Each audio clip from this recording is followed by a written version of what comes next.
Welcome back to another episode of The Adversity Advantage. I'm your host, Doug Bopst, and today's guest is Homaira Kabir.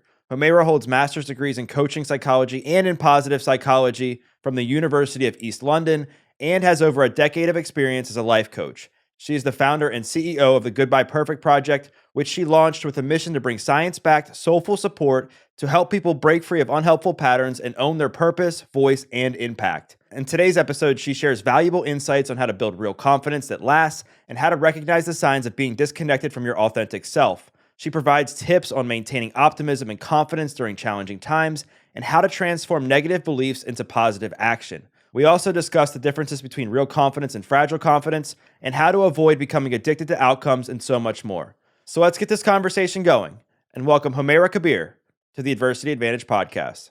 Homaira, welcome to the podcast. Thank you for having me here, Doug.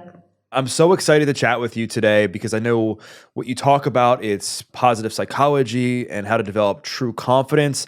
And I think so many people, including myself over the years, have searched for the wrong things to help us build confidence, when in turn, when we end up pursuing those wrong things, it ends up like creating this negative sense of confidence, like long term. Like, what's the biggest trap you see most people fall into when it comes to building confidence? That's a great question, Doug, because this is what most people do when they set about building confidence, and also partly because we tend to confuse confidence with something called self-efficacy.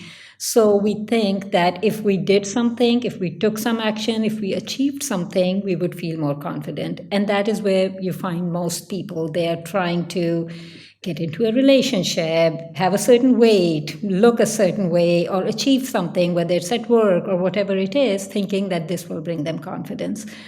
But why it fails is that this is a top-down approach.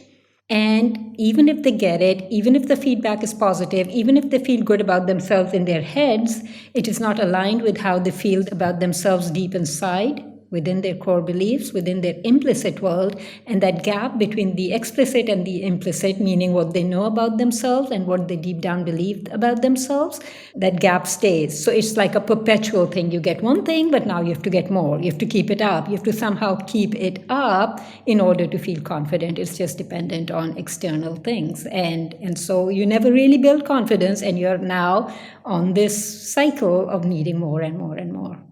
I think it's hard too because so many people, it's easy to fall into the trap because success is good. Success is important in life and you have to be able to sustain yourself and provide for your family and that sort of thing. But it can also be addictive and it can also be a way to escape from really discovering who you are and making sure you're connected. So how can somebody know that if they're disconnected from their sense of self and that they're on this trap that you're talking about? And how do they know that they're in this trap and that they're not truly aligned with an authentic level of confidence? I mean, there are things that they can look out for. So the first is your self-talk. Our self-talk tells us so much if we only spent enough time listening to it. So if you feel terrible when you don't get success. So, we all feel bad when we don't get what we want. It's natural. I mean, if we didn't, that would be weird that you don't feel, sad or upset when you don't, or disappointed when you work hard towards something and you don't get it. But when that feeling bad starts spiraling into shame or blame is just another side of the same coin of shame, then that's a sign that somehow your worth is dependent on what you're trying to pursue or achieve. So that is one thing. The second is almost like an obsession to get it. You just need to, you have to, you will go to any length to do it, even if it's not making you feel good about yourself. Another sign could be how you feel when you're pursuing those goals, right? So goals that are meaningful to us bring a sense of joy, even if we have to work really hard toward them, even if we have to stay up all night to achieve them. There is a sense of alignment, a sense of purpose, meaning that you're doing this towards something.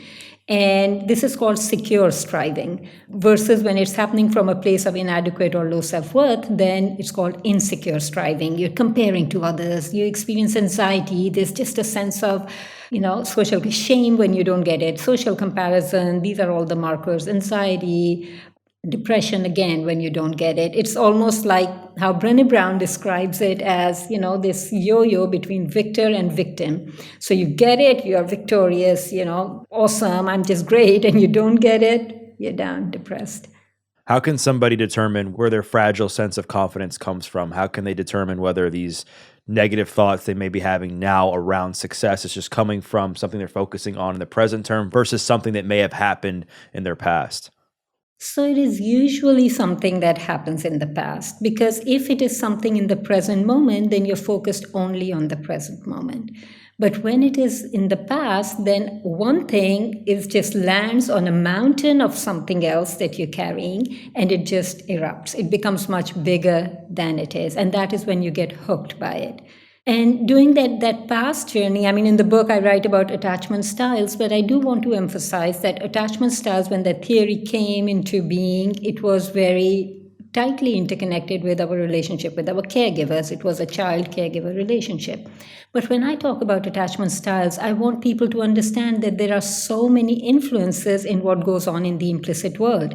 When we talk about confidence, we're really talking about what lives in your implicit world, where self-worth and confidence really lives.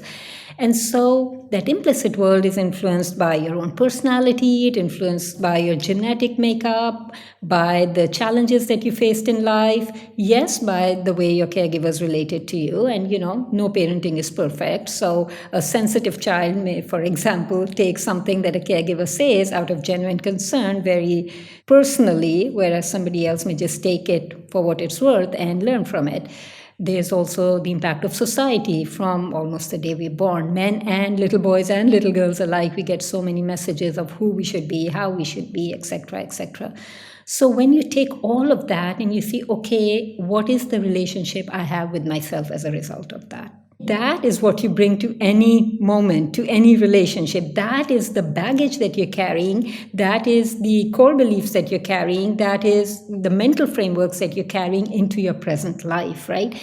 And those are how you're behaving, whether it's in the boardroom, whether it's in the bedroom, whether it is whatever. And in every relationship, they could be slightly different because, who knows what ghost of the past you've touched upon. And staying on the theme of transformation and transforming our past into something meaningful, I want to talk about adversity. And I know your background is in positive psychology. And I know when people go through hard times or they're facing something that's challenging or difficult or stressful in their lives, it can be hard to maintain some level of optimism and positivity throughout that process. What are a few of your top tips to help people remain optimistic during hard times? Yeah, again, such a important questions, because what we are facing, the kind of world that we're living in, is becoming increasingly hard, right? Because it's uncertain, it's messy, it's chaotic, and so much uncertainty that we face. I would say, Doug, always, I'm such a strong believer in this self-compassion. Self-compassion. If you think about it, we are born into a world that we have no control over. We are given caregivers we have no control over. We're given a brain we have no control over. We've given a genetic makeup we have no control over. Really, we are given all these things. We really don't need to give ourselves our own harshness as well on top of that. So whatever it is, whether it is the past that you've had, whether it is the current situation that you're facing, just tons and tons of compassion around it. First and foremost, really get down to building a compassionate relationship with yourself, whatever it takes, because there is a dialogue that's going on in your mind all the time.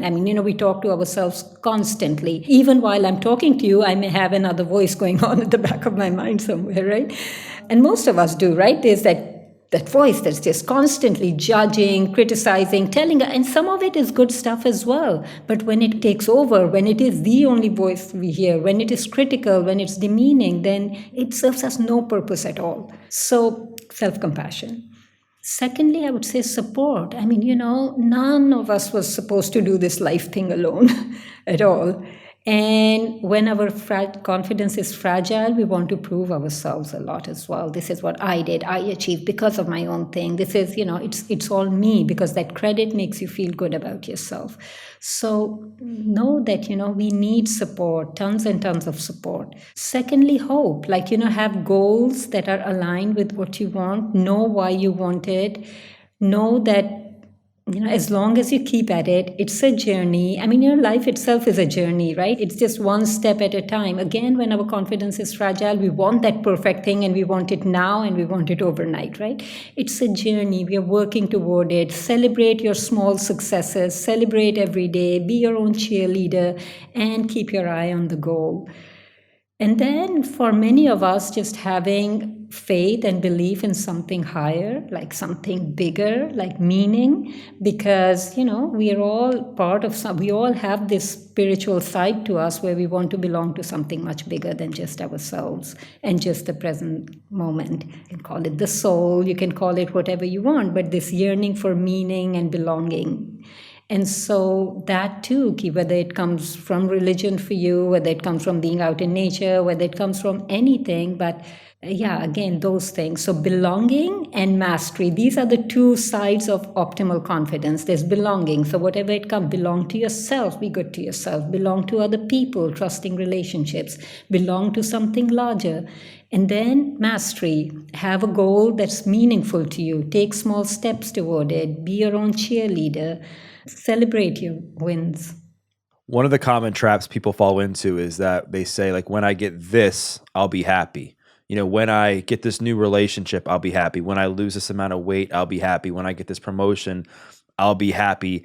How can somebody avoid falling into that trap while they are in the process of overcoming a setback and moving towards the future? I know you've talked about self-compassion and the people you spend time with and believing in something greater than you. Like, how can somebody avoid, like, while they're in a position where they're trying to change their life, becoming like addicted to that process? Addicted to the outcome, you mean? Yeah, how can they avoid being addicted to the outcome? Again, celebrate the process, right? See, so Carl Rogers, who's done all this work on self-actualization, so he talks about when our goals are aligned with who we are, so there's alignment there. So what you're pursuing is who aligned with your true self. That's your ideal self, your ideal life.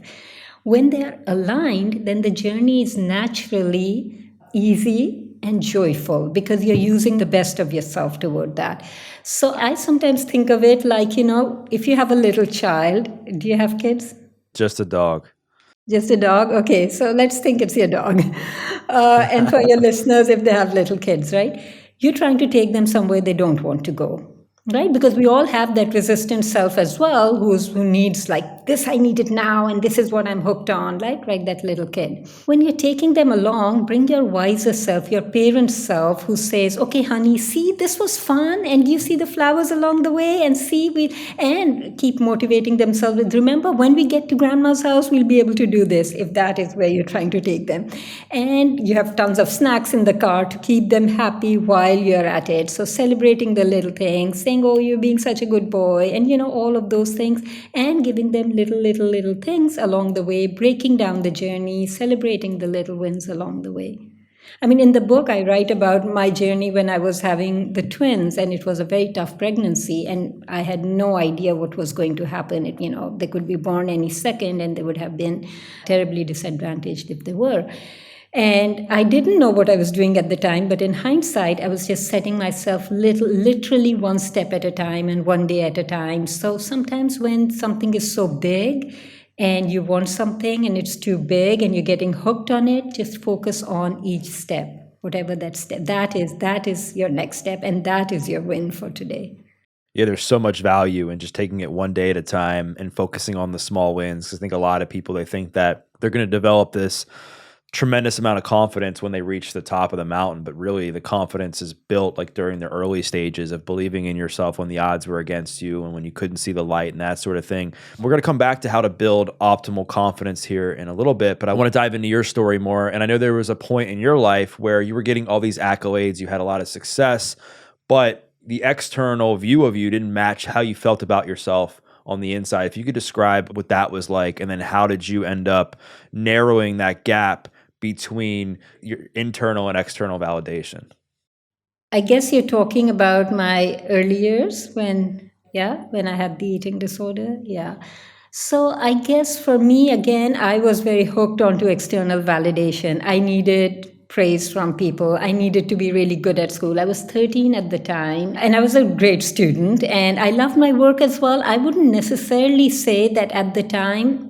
In hindsight, when I look back, I don't know whether my confidence was that dependent on my academic success or that dependent on approval. These were also sources of confidence for me, sources of feeling good. So there's a difference between feeling good about ourselves through these things and feeling good, full stop, right? I'm sure what you do here, Doug, makes you feel good, right? It makes you feel good. You find a lot of energy and joy through it. But then, if one episode doesn't go well, or if one conversation doesn't go well, do you break down, like beat down on yourself? Do you just say, this is not worth it anymore? I'm just going to give up on the podcast, right? And people whose sense of self-worth, who feel good about themselves through their pursuits, those are the ones who struggle. So I think for me, my academic success, my relationships were a source of confidence. They made me feel good. But when we went to Senegal, it was very tough for me. I was 13 at the time. I was going through puberty. It's a tough period in most young kids' lives when they go through a lot. And we went there. It was a time in the world when you travel across the world, you lose touch with whatever life you had before that. So that, as a nostalgic, sensitive kid, that hit me hard. I went there. It was a French-speaking country, didn't speak the language. That was another huge thing. Couldn't form friends, couldn't do anything. And at school, I was at the bottom of the class because, without knowing the language, what was I going to do? And plus, I had to give the board exams in a year, which meant, had to pick up the language, work really hard, which I did, but I didn't see any rewards for it. You don't just pick up a language in a day. And I wasn't the type who would experiment and talk to people and the rest of that. So it was doing everything, but not seeing the rewards. Kind of like what you just said, when you keep doing everything and you're not seeing the rewards, right? And I didn't have inner resources to keep me going through it. So when I wasn't getting that positive feedback, when I wasn't getting the rewards of it, I just crumbled, basically. And I started looking for other ways to feel good about myself. And it happened very unconsciously. The implicit world, that mind of ours that we carry, those deep, it almost acts on its own. So much of what we do is just driven by that implicit brain. We don't even know why we're taking those actions. We justify them later. But I just recall, I have those memories of some girls saying, oh, I had a beautiful figure, a beautiful body. I got some validation for that. And that just felt so good. It was like I was literally starved for it, that I started focusing on my weight, exercise, this, that, and the other as a way to feel good about myself. And that just took on a life of its own. And so it was just that, and it turned into an eating disorder. I recovered eventually. It took a long time. But then I just feel that from appearance, from being dependent on my appearance to feel good, I just became dependent on other areas of my life, on my success, on how I was as a mom, on how I was as a wife, etc., etc. And those just kept piling on to me. I had to be the perfect mother and the perfect employee and the perfect weight and the perfect everything and the other. And at some point, it just was too much. I couldn't deal with it. I just realized I was doing all these things. I was successful in my life. When someone saw me, they said, wow, you've got everything together. Like maybe I even was the envy of a lot of people. But inside of me, it was just this voice in my head that I was a failure. I had to constantly keep it up. There was no joy. And if I experienced joy, it was, that voice would say, that's because you're taking it too easy on yourself. You need to work harder. I know your family was successful. Your dad was a diplomat, and I'm sure he was a position of power. Do you think that because of his position and what he did, that indirectly impact how you viewed success and put, excess pressure on you? That's a very interesting question. I never thought about that. There was focus on education in our home. Both my brothers went to Harvard. My dad was very, very involved in our education. When we went to Sri Lanka, the system of education wasn't English. And so my dad literally homeschooled us. Despite his job, he was so involved in our education. He really, really put in so much time and effort that as a parent, I look back and I say, oh my God, I don't think I've given my kids that much, time, attention, created the curriculum, did all of those things. So there was definitely a lot of focus on education. So academic success, yes, was very important to me. But I don't think I really compared myself with anybody else. I had my own sources of, feeling good, which was art. I loved art and I did a lot of painting. But when we moved to Senegal, that was taken away from me as well. All my sources of standing out, being unique, being me, were all taken away from me when we moved to Senegal because all the focus shifted then to learning French. Gotcha. Yeah, because I mean, I've seen what can happen is people indirectly, they develop this pressure and like fear of failure. And when their parents are super successful and they're like, am I going to be able to carry on the family name? Are they going to be proud of me? And that sort of thing. But it's good to hear that really didn't exist when you were growing up. You had your own things that you were concerned with. I want to talk about transforming your relationship with external validation, because it's easy to fall into this trap because external validation is measurable, right? Like weight loss and people talking about that is measurable. Money, measurable. Likes on social media, measurable. How does somebody transform that relationship into focusing on the internal validation, like you mentioned, being a parent, being a person, when those things, they can become very hard to measure? Yeah, exactly. I mean, again, everything that lives on in the implicit world is not measurable. It's not even easy to build it because we don't even have access to it, really. Think about it, Doug. I mean, there's a lot of harm that's been done in a lot of therapeutic settings when you're trying to access core beliefs because we really don't know. It's this huge, vast wilderness that we're trying to dig out stuff. And core beliefs could be one set in one situation, one set in one. So, yes, measurable, very hard when you're working on the implicit world and trying to do that. I think some of the key things are back to, what's really most important in life. And so finding value in the things, and it's difficult. I totally get what you're saying because the world doesn't have the same guideposts. It doesn't prize the same things, right? But really trying to find value in that belonging, really trying to find joy and meaning in spending time in the relationships, identifying the ones that make us feel good, fuel us. Again, identifying our sources of purpose and authenticity. Who am I when I'm at my most joyful, at my best? What are the moments in my life that really speak to me? When I did an act of kindness, perhaps, or when I showed up in a certain way, and really trying to make that your way of being in the world. Because the more authentic that we are, the more we'll feel good about ourselves and the more we'll be able to de-link ourselves from these external sources of success. So what happens is, if you know how you're truly authentic, if you know what your true purpose in life is, even if it is not exactly what you're doing at work, you may be doing something totally different, but even if you face success or face failure, you have something to return to, right? You don't spiral all the way down. There's a buffer that can hold you.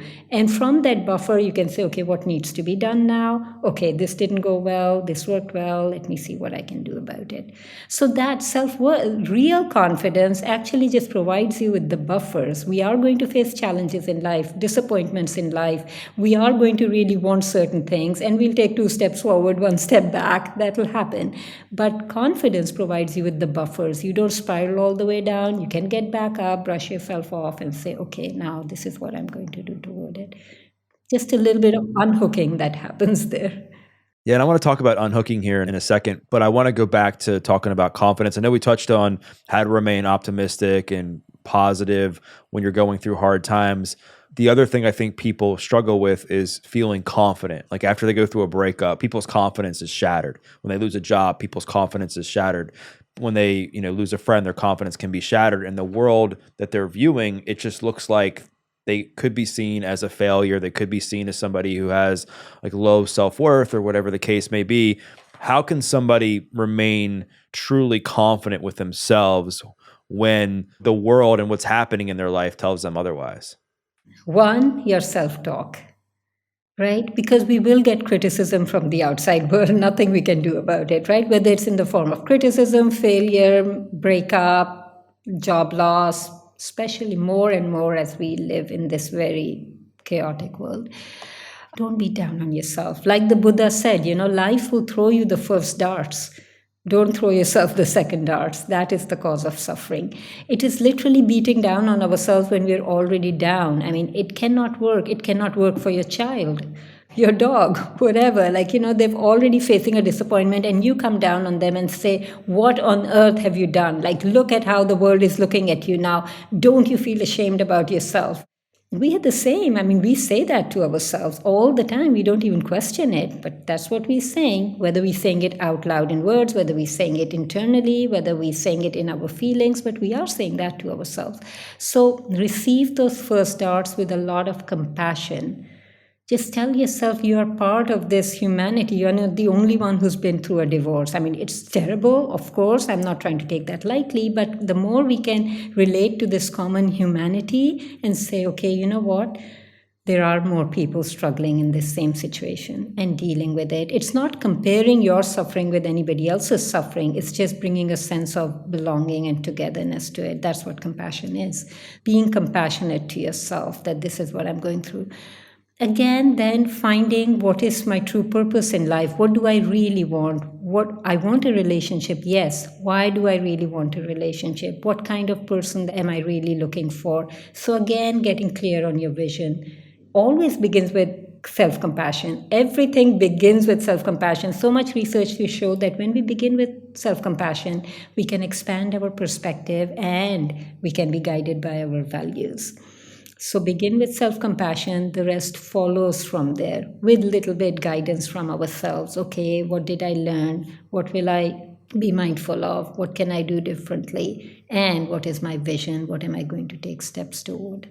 Is there a time frame that you've seen to be effective when it comes to how much time people can stay in that process of self-compassion? Meaning, like when somebody goes through a breakup and they have a lot of self-compassion for themselves, it can be easy to just stay feeling sorry for yourself for like a month or 2 months, right? Like, has there been a time frame or a process that you've seen to be effective for transitioning from this level of self-compassion to, action to better yourself? It's such a good question, Doug, because, as a parent, I struggle sometimes with my kids because, yes, they need empathy in the moment, but then, just empathy and then they're just sulking more and more. And it's like enough already, right? Yeah. So it's the same with self-compassion. But the thing is, it depends on what we're facing, right? Was it a 27-year-old marriage that has just broken up? Was it, the circumstances, what were they around which it broke up? Like, there are a lot of things. So there is no right or wrong as such, but you have to begin with self-compassion, and then you have to gently keep guiding yourself toward moving forward. Paul Gilbert, who's done this amazing, amazing body of research around self-compassion, he says that self-compassion is always both things. Begins with the total non-judgmental acceptance, but then part 2 is taking responsibility. What's important now? You just don't stay there. That's only one part of self-compassion. The other part, essential part, is what's important now? What needs to get done? Where is my responsible action going to be? And so, only if you just do that part, then you just stay there. So you just guide yourself toward those things. I love the acronym WIN. I love acronyms anyway, but WIN, WIN, because in those moments you need some guiding thing, right? Like a guidepost. And WIN is what's important now. Always, give yourself the self-compassion. Again, depending on the situation, you may need, if it's grief, you have to spend quite a bit of time in that period, right? Allowing yourself to move through the stages, but gently guiding yourself, checking in with yourself. Where are you? Are you ready to at least do one little thing today? Maybe you're not ready to go out looking for the next partner, but maybe you're just willing to maybe dress up today. Maybe just do one little thing that moves you forward. I love the acronym WIN. When it comes to building confidence, I know you've talked about self-compassion, staying authentic, having values, like controlling like the internal world. Is there any like actionable things that you found to be helpful based on science, like as far as things like exercise, as far as things like spending time with certain people, journaling? Like, have you found any like practices like that to be instrumental in building confidence? Anything that's aligned with your values. Exercise, yes, if, a certain fitness level is important to you, which it would be for all of us. We want to keep our bodies in good shape because they are the vehicles through which we are going to do our work in the world, right? So yes, scientifically, that too, we know that it releases the endorphins that make us feel good about ourselves. But again, those are temporary. What we really want is to live in alignment with what we value. So, spend time with relationships. If certain relationships are important to you, spending time there makes us feel good about ourselves. Speaking up for ourselves, setting boundaries can make us feel good about ourselves, because relationships are you and me. I mean, yes, I give time to you, I listen to you, I'm there for you. I naturally feel good about myself. But if it's at the expense of my own needs, I'm not going to feel good about myself, right? Giving increases our sense of self-worth, but being nice, pleasing, appeasing does not increase our sense of self-worth. So where does it come from? Where is it coming from? Again, anything else? Goals, passions that you love, that are aligned with who you are, hobbies that make you feel good, like they are part of who you are, things that you love to do as a little kid, those make us feel good about ourselves. Taking care of our bodies makes us feel good about ourselves. Spending time in nature makes us feel good about ourselves. It de-links external markers and expectations on us and aligns us with what we truly want. The voice within ourselves, because there's so much noise coming at us, right? And that noise drowns out our own voice. The noise from the external world, the noise of the inner critic, it drowns out our real voice. So the more we can live according to that real voice inside of ourselves, the more we feel good. Obviously, a major theme of this conversation is that the more we feel in alignment with our truest selves, the better our true confidence will be. I know one of the things that you talk about that I think also impacts people's confidence is validation from other people, whether it's positive or negative. Talk about this idea of becoming unhooked from both, why it's important, and how people can do that. Yeah. So again, when our confidence is fragile, we are hooked onto external validation, right? Because it is coming from achieving something, from what somebody tells us. There's no inner guidance that's telling us, hey, you're a good person, right? When we have that sense of self-worth, that, hey, I'm a good person, true confidence at the end of the day is not achieving something. It is feeling deep inside of you, just a sense of trust that you have with yourself, that I'm a good person and I'm able to achieve what I want to achieve despite the challenges that I face in the pursuit of something that's meaningful to me. These are the two things. I'm a good person and I can achieve what I set out to achieve despite the challenges. These are the two aspects. When we don't have that within us, then we're looking for other people to tell us, okay, you did well, okay, you did this. But it never sinks in, because there's a gap between what they say and what we genuinely believe. There's that misalignment, it never sinks in. That gap just stays. So we just need more and more and more of that to feel better about ourselves. So we get hooked onto it, right? So unhooking yourself from praise is basically about building that sense of self-worth, because when there's alignment, it naturally sinks in. When somebody says, hey, that was a good job, or you achieve success or something, it naturally sinks into your implicit beliefs because there is alignment. And so it creates these feedback loops of high confidence. And when you don't have, so it is dual work, always. It is dual work. You're at the same time building your sense of real confidence, those implicit beliefs, while you're distancing yourself from all the noise and all the things that are telling you otherwise. Right. So, what I'm hearing you say is praise from others obviously can be destructive if you have a fragile sense of confidence, but it can also provide great feedback if it's in alignment with how you truly feel about yourself. Exactly. Because we are relational creatures. We do want appreciation. It makes us feel good, but we don't just crack if we don't get it, right? We have enough that can tell us, no, that was a good job. It's okay. It is perhaps the other person was busy. Perhaps they were stressed out. Perhaps they didn't have time, etc., etc. I want to talk about like the opposite of praise in criticism. And I know you've mentioned becoming unhooked and doing your best to quiet the noise and focus on your sense of self. But when there's emotion involved and you're getting criticism from people you care about, people in your family, people you might be in a relationship with, I think that becomes way more difficult than just some random person, that you at work or on the street or whatever. How can somebody begin to detach themselves from like criticism when it comes to like a relationship where there's a lot of emotion involved? Yeah. I mean, Doug, you're asking such great questions. I would always return to the same thing, self-compassion. Just visualize it that way. That criticism is a dart that you've been thrown, right? It's hit you, it's hurt you, you're feeling pain. Meet it with compassion, because we are wired to want to run away from pain. So your first thing would be react, or just become engulfed by it. Those are the only two reactions. You either push it away or you become engulfed by it. So meet it with compassion so you can sit with it. You can say to yourself, I know this feels bad. I know this is terrible, but at least don't add to it. Be with that feeling in compassion. You can only be with the feeling if you have compassion. From that compassion, you can move on to perspective. Ask yourself questions like, why did she say so?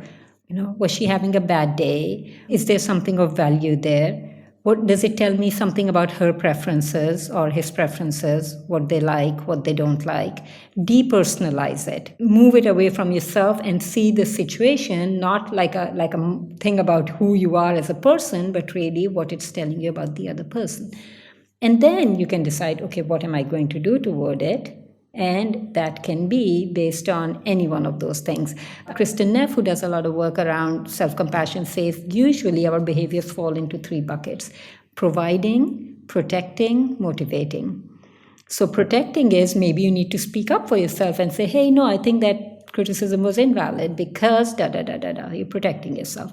It could be providing. So, for example, you are now trying to, bridge divides and say, oh, I get what you're saying. How would you want me to do it differently, etc., etc. And motivating is perhaps you just totally delink from that and say, okay, I'm going to do this thing instead so that I am not hooked by all of that. This is what I'm going to do. I'm going to go out with my friends tonight and have a good time or something of that sort. So, these are just very broad, but generally it's going to be either you're protecting yourself or you are kind of coming together, creating connection, or you're doing something else which brings you a sense of satisfaction, achievement. How can somebody determine whether or not the criticism is not only warranted, but also that it's something they actually need to work on? Exactly. So that is, I think, where all the perspective comes in, right? When you begin with self-compassion, you find a lot of your own answers. We do have those answers within us. It's a practice. Spend more time in compassion. Ask yourself those questions. Inquiry. Compassionate inquiry. What did they mean when they said that? Why do I think they were trying to say that? What is the full picture here? It's cognitive behavioral therapy, Is it true what I'm telling myself? What is the story going through my mind? Is it true? Does it make sense? Is it logical? Is it even helpful what I'm telling myself? So all of these things where you do the inquiry from a place of compassion, and then you will come to your own answer. It is so different. It depends on the situation. It depends on the person. Maybe you know that this person has it against you for some reason or the other. Maybe you know that this person generally wants good for me, but they're always afraid. They never take risks. So maybe they're trying to protect me. It's so dependent, but you can only bring that perspective once you begin from a place of compassion, once you can calm the emotion down, once you can breathe through it and tell yourself it's okay, it's challenging, but you have what it takes and you'll figure out what to do. Negative emotions can be a great lever for positive action, right? Because from places of discomfort, anger, and sadness where we were like, you know what, no more, I've had enough. And you're able to, like you said, have the self-compassion, look within and say, okay, how can I use these emotions to transform my behavior, transform my life, and become like the best person I possibly can be? I want to talk about optimal confidence. I know we've touched on certain themes of confidence. I want to go into detail on what you believe builds true confidence. Like, what are certain things that must happen in your life, certain beliefs you have to have in order for somebody to feel confident long term? Yeah, this is what my research was all about at the end of the day, right? So again, because we spoke about it's in the implicit world, there are no measurable ways to build it, right? This was the biggest challenge that I faced. But then people who have optimal confidence are the people who grow up with that idealistic, secure attachment style. It's like, the seed that we each are, and if we get the right environment, we grow into an optimal oak tree. We all have that. All living beings have that within themselves, whether it's a tree, whether it's a seed, or whether it is you, me, the moment that we're born, we have what it takes in us to grow into our full potential. But we need the right environment. And secure attachment provides us with the right environment. And again, like I said, secure attachment, whether it comes from your caregivers, circumstances, all of those mixed bundle of different things that form secure attachment. And so the best way of doing it is, I find, which is what I offer in the book, and which is you go through the stages of development that happen in secure attachment. So, first of all, you develop this sense of self worth. The minute you're born into the world and the way you're related with, that love that you receive, that unconditional love that you receive, that positive regard that you receive, that creates a sense of self worth. From there, you develop relationships of trust. People who have that sense of self worth can be in their relationship from a place of trust, speak up for what they want, give other people what they want, be like two peas in a pod. So it is self-worth. From there you develop you do the relational work.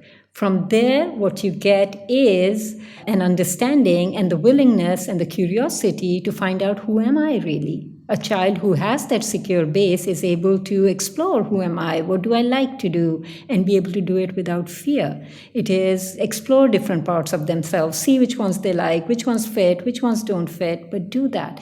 And then go out into the world and try them out in the real world. So you build self-worth, then the relationships, then you do the authenticity work, purpose work, and then the courage work. It happens in stages. And so you just go through those stages and you build each of those components. You build positive beliefs around each one of them. So instead of arguing with the negative beliefs, instead of trying to challenge them, fix them, do all that fixing work, which doesn't work, you just bring a lot of compassionate awareness around it. Why do I not have it? Just that compassionate awareness so that you can distance yourself from it.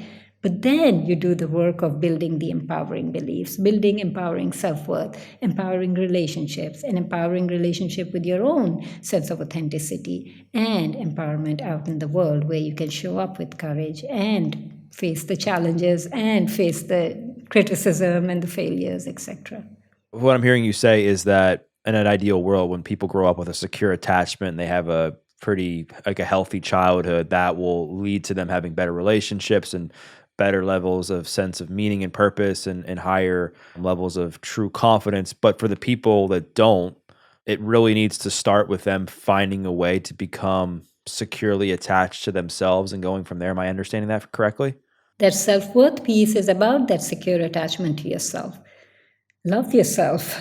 Promise yourself to never beat down on yourself needlessly. I mean, if you keep beating down on yourself, you're really not going to be able to face what's out there in life. Maybe in the moment you can, just like you can scare a child into doing something in that moment, or your dog, but really not for the long run.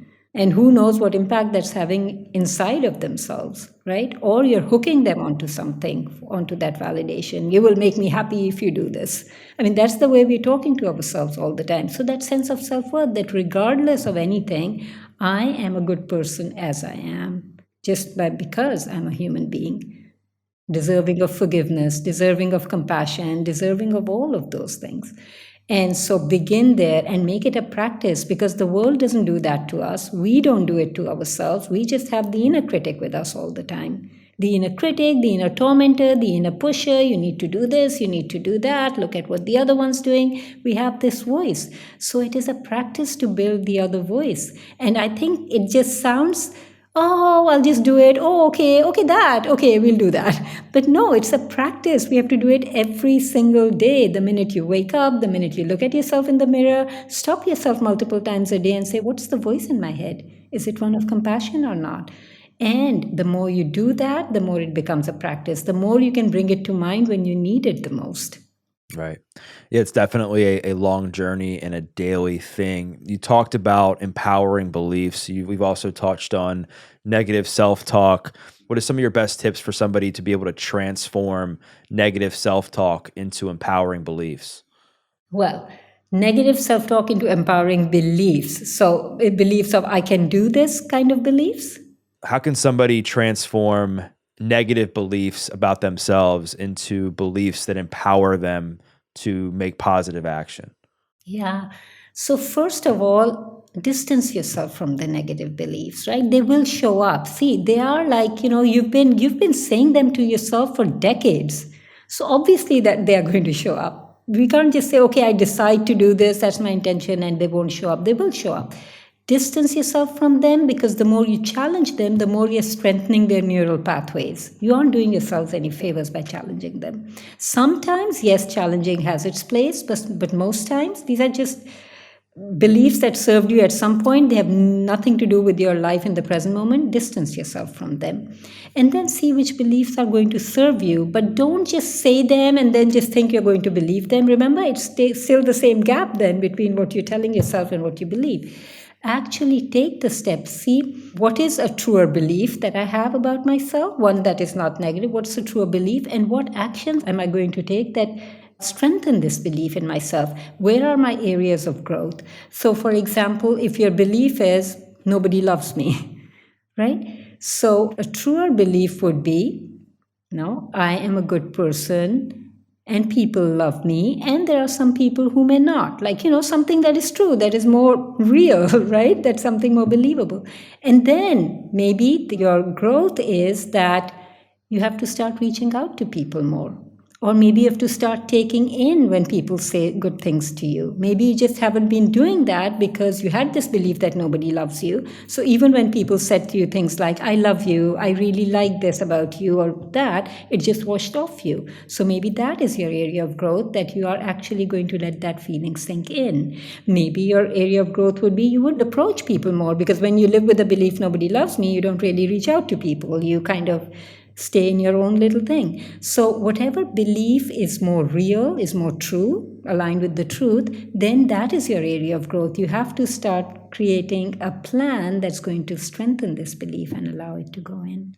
So well said. And I think one of the other negative belief traps people fall into is this belief of perfectionism. They constantly have to be like finding ways to always better themselves because they want to get to this place where they want to be perfect and that everybody likes them. They have perfect life, perfect this, perfect that. And we all know that that's impossible. How can people protect themselves from falling into this trap?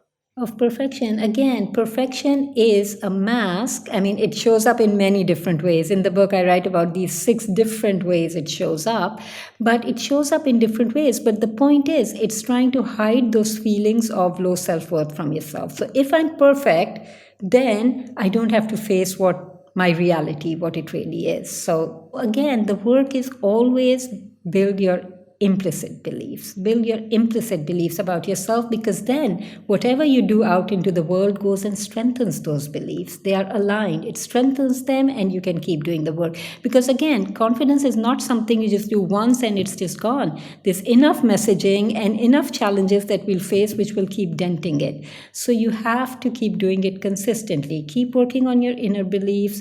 Keep doing the work out in the real world. And it just keeps feeding back inward.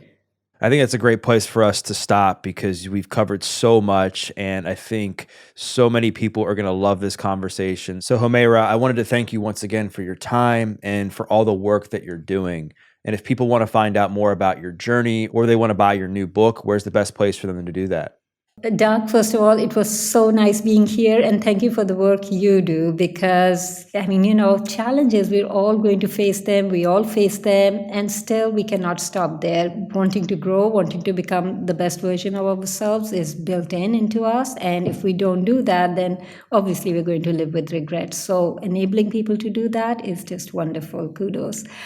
My work, they can go on my website, homairakabir.com. And my book it's also on my website, but it's available everywhere books are sold. You can pre-order it because the book launches on April 11th, but you can pre-order it until then. There are lots of pre-order bonuses that I'm offering right now. And then it'll be in stores, I would say everywhere books are sold, and you can buy it there.